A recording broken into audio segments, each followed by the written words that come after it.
we go. Let that come up. So Vijay Subramanian is going to tell us about entanglement as a probe of hidden physics. Please. Great, thank you very much for inviting me to give this talk.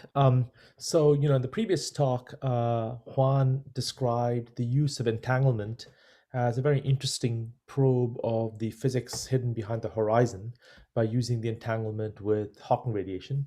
So in today's talk, I'm going to try to discuss an idea that we have for using entanglement as a probe of a different kind of hidden physics. So this is work. I'm going to be describing work that we haven't put out on the web, but is with these friends of mine.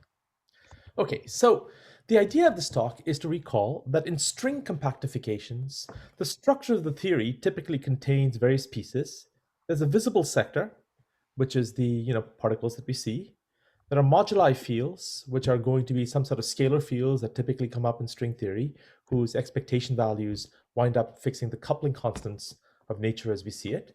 And then there are hidden sectors, which is, all kinds of, they can be gauge fields, they can be matter fields, all kinds of stuff. Maybe it forms part of the dark matter, who knows, there's lots of hidden stuff, typically extra sectors in string theory. And then there's some coupling between these things. So the interesting coupling for us is this one, where you imagine a coupling between these moduli fields and the visible fields, and between the moduli fields and the hidden fields. And typically, this kind of coupling between the scalar fields, these moduli fields, and the other fields is what leads to our coupling constants. So in particular, a sort of typical scenario that people will build is they'll imagine, for example, that there are D branes, there are branes, here's one set of branes, this contains, let's say, the visible matter fields, here's another set of branes, this contains the, hidden sector matter fields, and maybe there are some scalar fields that connect these things in various kinds of ways. You don't have to do it with branes in this way, you can have other kinds of structures and regular string compactification, this can be there. Okay, so the way in which you wind up having the expectation values of these fields phi give rise to the coupling constants in string theory is you imagine that the scalar fields have been frozen by some potential that develops through some mechanism in string theory. Enormous effort has been poured into thinking about how you can get these potentials.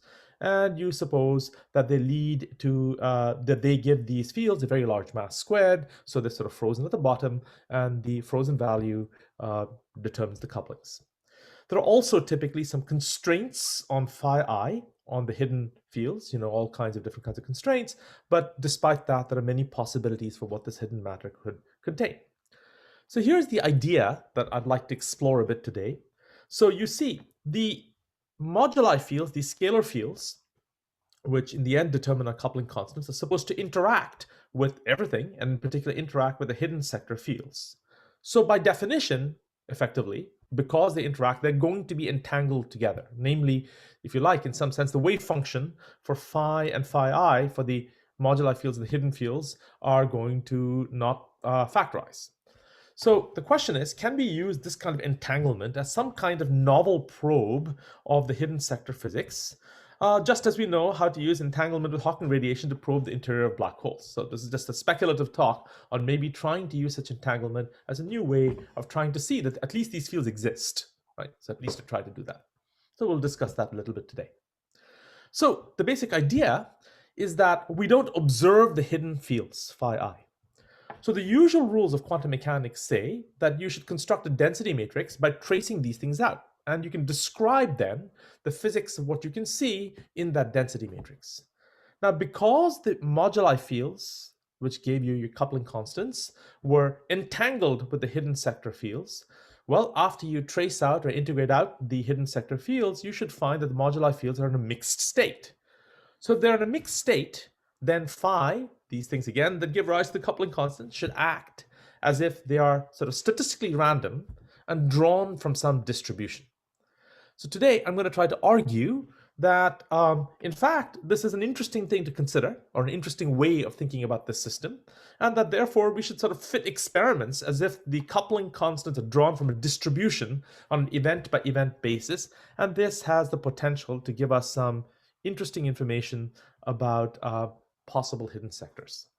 So since this is a bit exotic as a thing to think about, my plan today is to focus on three kinds of things. The first thing is I'd like to convince you this can happen. So I'd like to sort of answer the question, how can this happen? Can this happen at all, right? And then I'm going to try to argue to you that the variance you get out of a thing like this can be actually quite big. It depends on the scenario, right? It depends on exactly how things are organized. But, and you know, it's always the case that nature has to be kind for you to be able to find stuff. But there are, you can certainly imagine scenarios where the resulting variance in the couplings can be big. And then I will talk a little bit about how you might imagine measuring or testing for this kind of effect in an experiment. So that's going to be the plan of today's talk. So let me begin at the beginning. So the question is, how can this happen? So I'd like to start with a review of what I want to mean by the entanglement in question. So what is entanglement? Well, suppose you have a Hilbert space consisting of two factors A and B, and you don't observe B.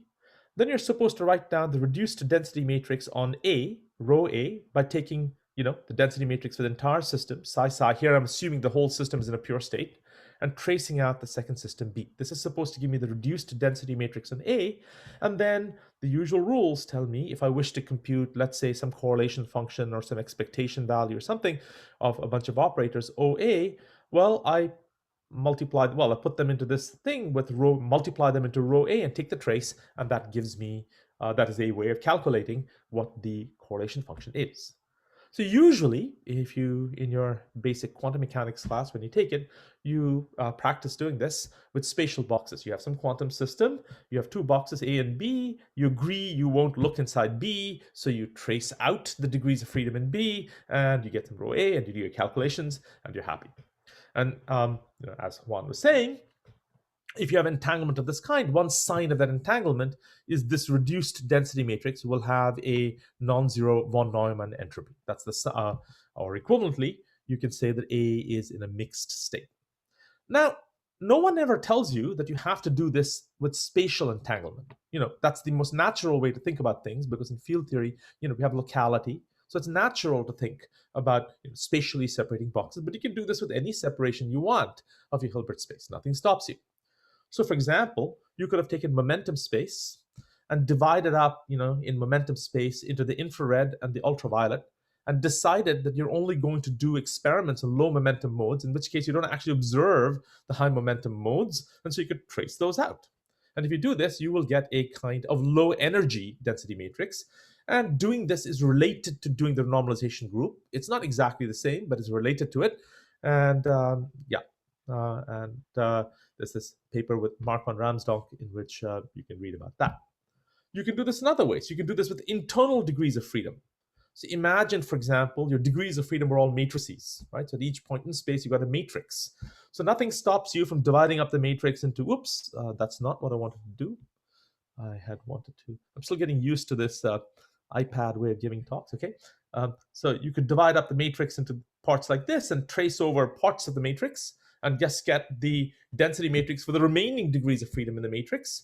And you know, you get interesting things out of that. And indeed, there are some interesting results in the ADS-CFT correspondence saying that some kinds of internal entanglement of this kind are related to geometric structures in ADS space, like non-minimal geodesics and things like that. So that's another thing you can do.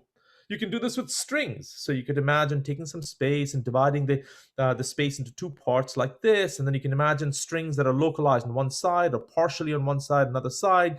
And you can try to find out ways of tracing over part of this configuration space and work out the entanglement entropy. This is all just to say that nothing tells you that entanglement is a spatial concept. It's just a concept that's associated with, you have some degrees of freedom, you have other degrees of freedom. You don't look at some of the degrees of freedom, and well, you know, you can write down some effective description of the remainder. So today, I want to imagine interacting fields, phi, which are going to be our moduli fields related to our couplings in string theory, and phi I, which are going to be lots of hidden sector fields. Think about it as dark matter if you like, but you know, more generally, really all these hidden sector fields that will come out from string theory, and we're going to trace over those things. Okay. So trying to do that in a quantum field theory is obviously, first of all, dependent on which quantum field theory you use, and it's definitely very difficult. But fortunately, the essential points of the physics, the qualitative stuff that I really just want to convey today, can be done with the simple harmonic oscillator. So we'll just do that first with the simple harmonic oscillator. Then we'll do this in a very simple field theory and try to derive some qualitative conclusions. Okay, so how does this go? So imagine you've got two oscillators. So, both of them have kinetic terms. So here you go. They are the two kinetic terms, 1 over m1 p1 squared and 1 over m2 p2 squared. Both of them have the usual quadratic potential. And I'm going to suppose that in addition, there is a coupling between these two oscillators, C x1, x2, right? Completely standard system. How can we solve this? Well, the whole thing's quadratic, so obviously we can diagonalize it. And so, you introduce a mixing angle, tan 2 alpha C over B minus A. And then, using this mixing angle, you rotate your variables, your two initial oscillators, x1 and x2, into new oscillators, y1 and y2. And if you do that, your Hamiltonian will be like this. It'll be diagonalized, where you have these new frequency terms, mass terms or frequency terms in the harmonic oscillator, which are the original frequency terms, A and B, from here in this action, in this Hamiltonian, minus something or plus something that involves the mixing angle, and there's some effective mass here. Okay, so in what follows, I'm always going to choose the mass to be 1 and h bar to be 1. And then, everyone knows that the ground state of the harmonic oscillator, is Gaussians. So here are the two Gaussians. You have Gaussian for this new mixed oscillator, and a Gaussian for the other mixed oscillator. And you have some standard deviation associated with each of these wave functions. Each of these wave functions looks like that. There's some standard deviation, and that standard deviation variance is set by, of course, the square root of the frequency of these oscillators in the usual way. So everything completely standard, right? So now let's. It seems like you can't see the bottom of the screen completely. Oh well, okay. So now what we can do is transform back to the original variables, because those are the, if you like, the physical variables we want to think about. And if you do this exercise, you'll find the answer is still quadratic, as it, of course, it's going to be. And the wave function will look like some determinant times e to the minus x a x, where a is some matrix, and this matrix A contains these terms. There's some diagonal terms like that, and there's some off-diagonal terms. And the diagonal terms and the off-diagonal terms all are functions of the original frequencies of the oscillators. So the frequencies of these oscillators, and they are functions also of the mixing angle. Where's the mixing angle? They're functions of the mixing angle. So in particular, I'm most going to be interested in these off-diagonal terms. These diagonal terms determine, if you like, the frequencies and later on the masses of the oscillators. And the off-diagonal terms tell you about the mixing of the two oscillators and tells you something about their entanglement. So let's break that out a little bit more. If you ask yourself what controls the entanglement, just writing out the wave function, it contains e to the minus 1/2 and 3 terms. One is a quadratic term for the first oscillator, and later on this will be a quadratic term for the first field. And then there's a quadratic term for the second oscillator. And then there's this mixing term, x1, x2 over g. And g involves the two parameters times sine alpha, cosine alpha, where alpha was the mixing angle between the two oscillators. Okay. So if g is not, if 1 over g is not 0, if 1 over g is not 0, then there's this term here, which leads to entanglement between the two oscillators, because an entanglement means that the wave function doesn't factorize.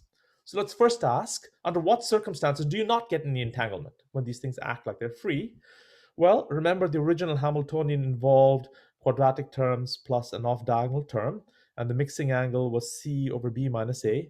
With a little bit of work, you can convince yourself that generically, the entanglement vanishes only when this coupling is 0, and therefore the mixing angle is 0. You can also, get the entanglement. You can try to make the entanglement vanish in other ways, but in most situations, you'll wind up with something unphysical, or the masses will go wrong, or there'll be some special case. We'll discuss some special case later about a way in which you can make the entanglement vanish in a particular way. But in general, you have to set the coupling between these systems to 0 to get the entanglement to vanish. So then the rest of the calculation, and I'm going to ask you to remember just basically the qualitative facts from this, because it's going to be the same in field theory, just more complicated to look at, but the basic facts are going to be the same. So from this, in the usual way, you can compute the density matrix. If you want to compute the density matrix for the first oscillator, which is going to wind up being, for us, the modulus field, or equivalently the coupling constant that we get out of string theory, well, it's going to be, I take, psi star psi, and integrate out the second oscillator, and you'll get again, a quadratic expression like this with some quadratic terms and some further terms that involve this coupling. So this is the term, of course, that describes the effects of the entanglement between the system, because if 1 over g is 0, then there's no entanglement. So this is what's responsible for the entanglement. So now we come to the key point. From all of this, elementary work, you work out that the variance of the first oscillator has this formula. So tau 1 squared is related to the original parameters we had for the oscillator. And 1 over g will vanish if there is no entanglement. So you see that when you do have entanglement, as g, as g increases, as c increases, as g increases, so that 1 over g goes to 0, you get weaker entanglement at fixed tau 1 and tau 2. So what happens is that as the entanglement gets weaker, the variance shrinks. And what you can do is you can see that as the entanglement increases, the variance of this oscillator increases. That's the thing we want to try to take a look at. So here, basically, various further points you can make is you see that the effect of the entanglement is higher when these tau i's are higher, and the tau i's are related to the potential for the oscillator. So the weaker the potential, the more it oscillates in the beginning, the bigger the effect you have. And there is one special case that when g becomes equal to tau 1, tau 2, roughly speaking, a product of the frequency of the two oscillators, you have a very large effect. And that's because if you think about the mixing between these oscillators, in that special case, what's happening is that there is one effective flat direction in the overall potential, and that flat direction leads to a lot of oscillation in that direction. Okay, so these are some general facts that come out of the analysis of this oscillator problem. Anyway, the bottom line is just looking at a pair of coupled oscillators, you can conclude that you're going to get a large effect on the variance of, let's say, the first oscillator, large compared to the scale that would be set by its own potential, if you have strong coupling or mixing between the two oscillators, and if the potentials are relatively flat, right? Or if the potentials are relatively flat, and or. Okay, so there's some general facts coming out of thinking about oscillators. So now I want to try to do a similar exercise in quantum field theory. So first of all, I'd like to convince you that it makes sense to do a similar exercise in quantum field theory. So how does that go? So let's assume that our theory is defined by some visible sector, my moduli fields, as I said already, my hidden sector, here are the hidden sector fields, and some coupling. And the coupling, I don't know, looks like phi times some operators in the visible sector, phi times some operators in the hidden sector. Now, we can consider in a similar manner to the harmonic oscillator, if we want to do a similar calculation, if we want to imitate the same kind of logic, we need to write down or think about the wave functional for the theory, right? Remember, in quantum mechanics, we're talking about the wave function. So it's defined on some time slices of wave function. So for a field theory, we want the wave functional. So what does that mean? It means, well, I want the wave functional for the visible fields, the modulus fields, and the hidden sector fields. And I'm going to sort of ignore the visible sector fields from now on, just to keep things kind of vaguely manageable. Okay. So if I want to calculate the wave functional, the prescription in the path integral prescription for doing that is, I do the Euclidean path integral, and I start at early times, and I do the path integral from early times all the way up to t equals 0, with some boundary condition that at t equals 0, the fields equal the specific values phi I, and phi visible. So if you do that path integral, you're supposed to calculate the ground state, or the ground state wave function. So that's the object that I want to look at. Now, how do you compute the density matrix? Another object that we said that we might be interested in. Well, you need to compute, the bracket, psi. So the outer product, and the path integral prescription for doing that is like this. Here's t equals 0. That's this dashed line. I integrate up from t equals minus infinity with some boundary condition to get the is it the bra or the ket? Well, whatever this is, the bra, and you integrate down from t equals plus infinity with some other boundary condition, and that gives the bra and the ket. So in other words, you do the path integral with boundary conditions at 0 plus and 0 minus, and that's supposed to give you that's the path integral description of what it means to calculate the density matrix. So now, just for visually, I'm going to sort of unfold the fields so that on this side I have the moduli fields, and on this side I'm drawing the hidden sector fields. So what does it mean now, having done that picture, to compute the reduced density matrix? The reduced density matrix for the moduli fields is computed by tracing this density matrix for the full system over the hidden sector fields. In path integral terms, the trace means you take the fields, the hidden sector fields at 0 minus, and identify them or set them equal to the fields at 0 plus, and just do the full path integral over all of time. You just do all of that. So you basically integrate out phi I completely, which makes some sense. That's what you should do if you're not going to look at it.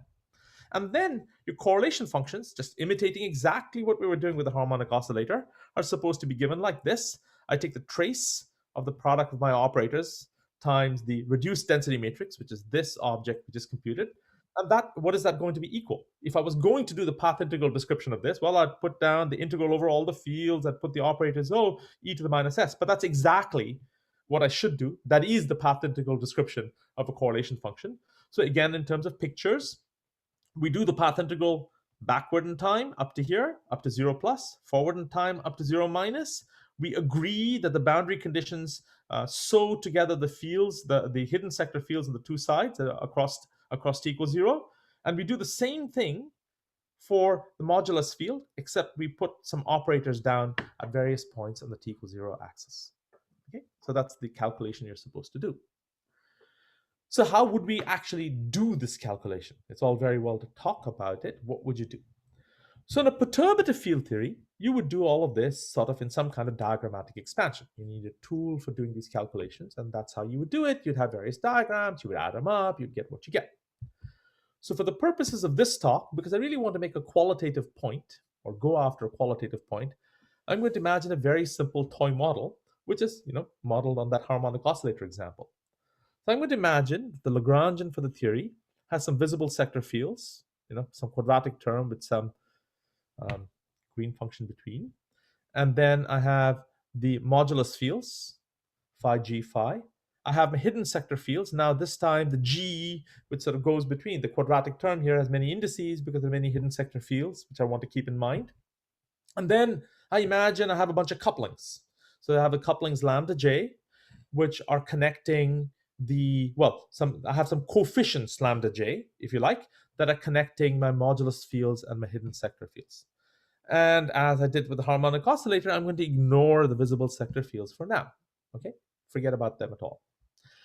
So then what am I supposed to do? Well, my wave functional, as we said before, is supposed to be done by computing the path integral over the modulus field and the hidden sector field, and I do an e to the minus integral, over space of the Lagrangian, and I do the path integral from t equals minus infinity to t equals 0. Okay, so this is some quadratic action. So when you're done, at the end of the day, you're going to get a quadratic wave functional. And the quadratic wave functional will look like something like this. There will be an integrals over space. I'm being schematic here, by the way. So in everything that follows, I'm going to be pretty schematic, but you'll get the picture of what that schematic expression should look like. So you'll get an expression like this, where you get phi omega phi are the moduli fields. And then if phi I are the hidden sector fields, you'll get some phi I omega ij phi j. There'll be some other quadratic terms. And then you'll get some, mixing terms, phi I epsilon j phi j. That'll happen.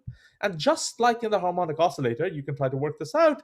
These, by doing saddle points and what have you, you will find that these quantities, omega ig, epsilon j, are, fairly complicated functions of the parameters that were actually there, the functions that were actually there in the operators that are actually there in the Lagrangian. But this is some complicated expression. But anyway, at the end of the day, you're going to get some quadratic thing of this kind. Okay.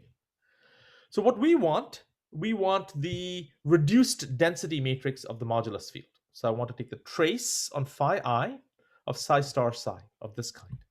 So that is a calculation. This is all quadratic, and you can do this explicitly in a manner similar to what we did for the harmonic oscillator. Diagonalize this and that, you move some things around, and this is the expression you're going to get at the end of the day for the reduced density matrix of the modulus field when you've traced over the hidden sector field. Now, let me again recall, my goal is to think about the modulus field as, its expectation values, whatever. The value of the modulus field is fixing my couplings, and I want to see if there's some interesting effect I can get whereby its variance or something is increased. Okay.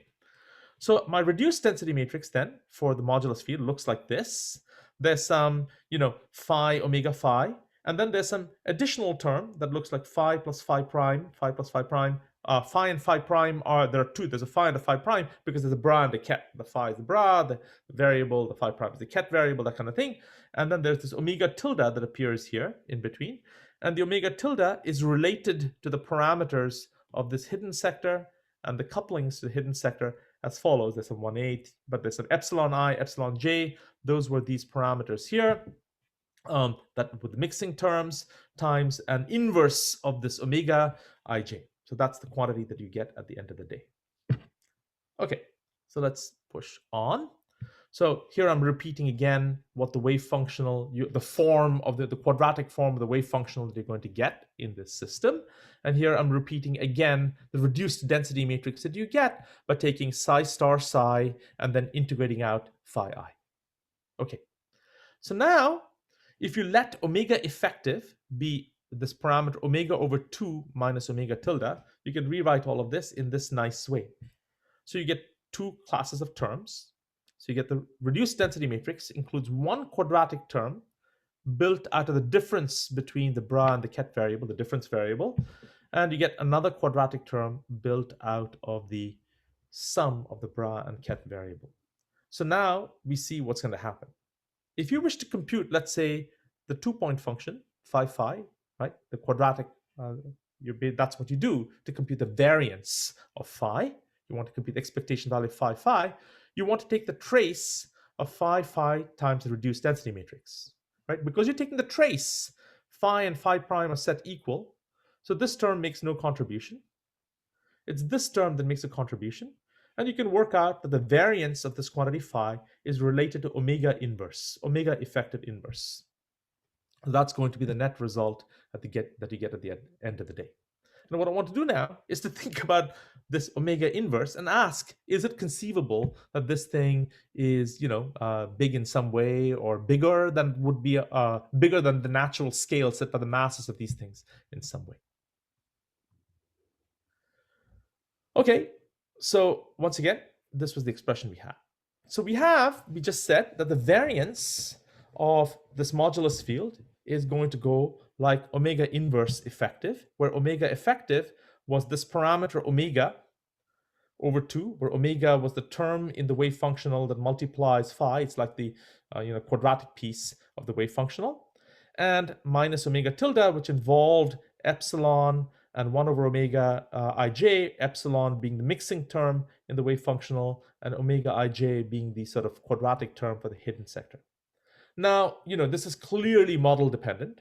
So to get a sense of what would happen, you can you can try various limits and you can check what would happen in various situations. So one interesting situation to consider is to suppose that all terms in the wave function have a similar scale. That's if, for example, all of these terms are generated by some kind of similar physics at the high scale. You could imagine they all have a similar scale. Certainly simplifies it in terms of qualitative analysis. So that means the order of magnitude of omega is like the order of magnitude of omega ij is like the order of magnitude of epsilon j. You can consider other scenarios too, obviously. So specifically for fun, you can take this omega ij, this thing that controls the quadratic piece for the hidden sector, to be like some scale omega times the identity, and you can take epsilon to go like some scale epsilon times, again, this omega, the same scale omega appearing everywhere. And if you plug all of this in, you'll find that this effective quantity that controls the variance of phi goes like 1/8 4 minus epsilon squared n omega, where omega is kind of the scale at which this wave functional is set. It's like the mass scale of the system. And you have epsilon is like the scale of the mixing. It depends upon how strongly the modulus fields and the hidden sector couple. And then you have n, which is the number of hidden sector fields. So you see from this expression that because the variance is proportional to the inverse of omega effective, so this becomes small if the quantity in parentheses becomes small. Omega effective becomes small, and therefore the variance becomes large if the quantity in parentheses becomes small. And it's very easy to arrange the parameters in the system, or to get a choice of parameters wherein you get a large variance. Basically, small omega effective from making this stuff small, which leads to a large variance. Okay, and two generic settings where that can happen is, one, this can happen if there's a rich hidden sector. So if you have large n, if you've got many things in the hidden sector, then the modulus field can easily have a variance much larger than its natural mass scale. Another scenario is where the fields in the hidden sector are actually lighter than the scale of the modulus field. That can also happen in string theory. And if the extra sectors are sort of relatively light, you can get a large effect on the variance of this modulus field, which is setting your coupling in string theory. So then I'll come to the last question. So great, that sounds nice. So that sounds interesting. So can we measure the effect, right? So that's what we would really like to do. Since it's so hard to test string theory, it would be nice to use this kind of thing as a novel probe, different kind of probe. So as I said at the very beginning, the basic qualitative observation is if you integrate out or trace over your hidden sector because you can't see it, then phi, whose value is such a coupling, is in a mixed state. So that means automatically that you have effectively the system acts as if you have a probability distribution over the coupling. So schematically, again, thinking about the calculation schematically, if you now measure the 2-point function of operators, then you have trace of the reduced density matrix times OO. And so whenever you do such a calculation, basically you wind up having to sum over many values of the coupling phi times a probability distribution over phi. That's the same thing as saying that's the diagonal piece of taking the trace on this thing. You remember how if you take the trace of a product of matrices, you multiply them and you just sort of read off, you sum over the diagonal entries. So the diagonal entries define a distribution over phi over the coupling, and so you'll get an expression like that. You can say similar things about trying to calculate scattering amplitudes. There, it's a little bit more complicated because, of course, in a scattering amplitude, things happen at different times. So then you have to time evolve the density matrix to different times, and then put the density matrix. And if you do that, there's more work to do. But a similar statement holds. In general, an amplitude will be a function of the coupling, but the coupling itself will act as if it's drawn from a probability distribution. In the lingo that coming from condensed matter physics, and that is also these days popular in things like the SYK model and quantum gravity, this acts like a disorder averaged correlation function. So that's the takeaway I would like to give. Right? So how can we test for this? I'd like to make one final comment. So very minimally, an easy thing to do is you could just fit data, assuming that your couplings are drawn from a distribution with some mean and a standard deviation. Right, that the fixed value of the coupling can fluctuate. Just if you do the fit and it fits better, that gives you some sense of whether this is a useful thing to do. So a little bit more detail. If I think about my mixing Lagrangian as phi times the visible sector operator, where phi here contains some fixed value, that's the background value, it's the mean value, plus some dimensionless coupling time divided by a scale. So I'm going to imagine it's a thing like this. Then I can ask a question about the behavior of this dimensionless coupling as follows. So if I imagine a scattering process that would actually happen in experiment, let's suppose two things go in, two things go in and two things go out.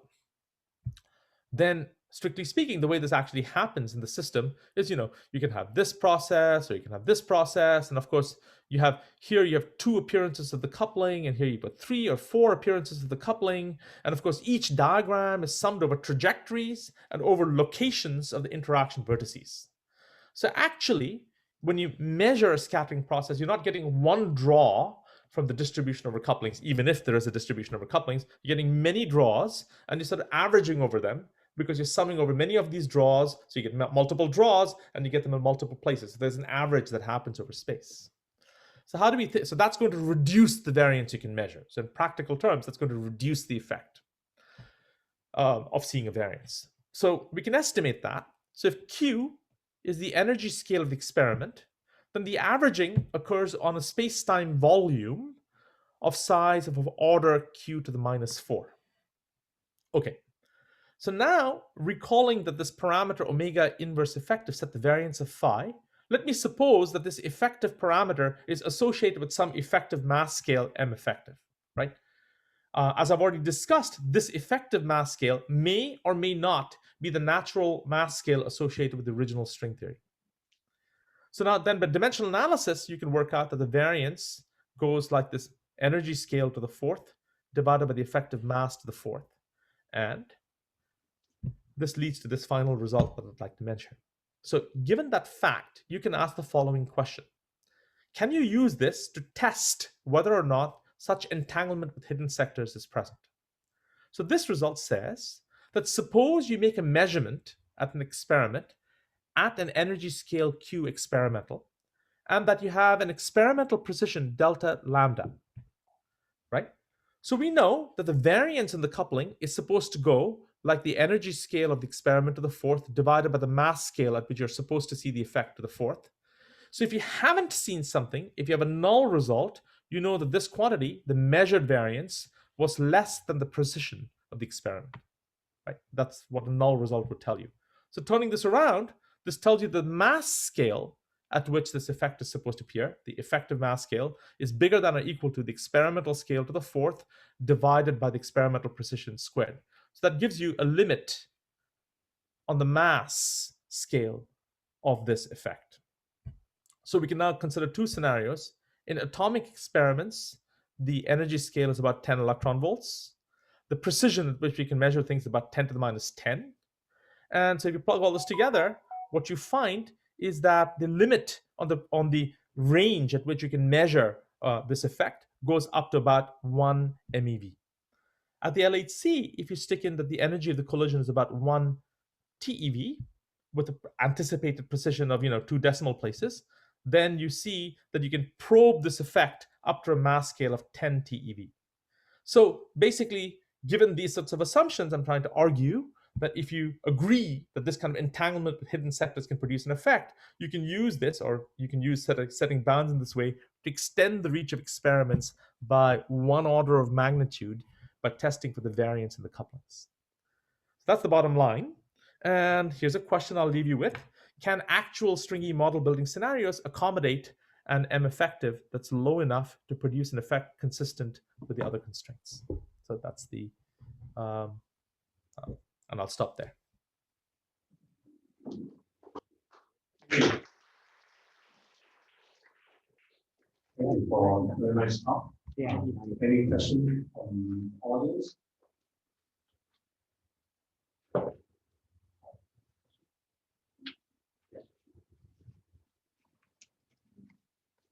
Hi, thanks for the nice talk. I'd like to ask about one question about this harmonic oscillator problem that you mentioned earlier on in your slides. So there was a paper by Mark Straczynski. It's called Entropy and Area, in which he did a calculation that essentially goes like this. So he considered a number of coupled harmonic oscillators, and then he computed the entanglement entropy by tracing out some of these harmonic oscillators. It's very similar to the results that were shown earlier on. And then when he applied those technical results to a free quantum field, of which modes are expanded in terms of partial waves, and he traced out those modes similarly, he found that the entanglement entropy scales with the area of the volume, the residual volume. So my question is whether one could apply similar ideas to what we have considered, tracing out those hidden sector fields, presumably coming from string theory, and apply that to perhaps black holes. Thank you. Yeah.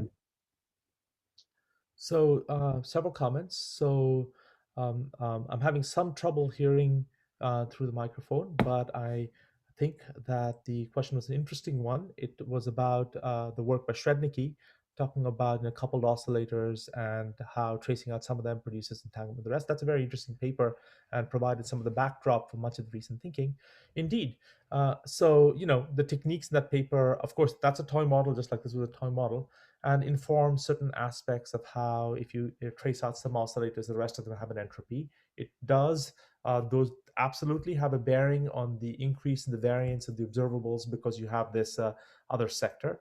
There are other works from an earlier time by Caldera and Leggett on open quantum systems, where you also imagine that you have a system that is you have some system that's open, which means that there's some other system that's interacting with, which you haven't looked at, and then you can ask questions about if you have an open quantum system, what does it do to the properties and variances of the system that you're actually looking at. A couple of novelties and the kinds of things that I was talking about is, in some sense, many of those systems actually talk about separating systems by scale, for example, by position. You have a thing here, then you have another thing there. So this is talking about things in a slightly different way. The two sets of fields, of course, are all there everywhere, but you just can't look at some of them because they're heavy. It's more like sort of tracing things out over scale.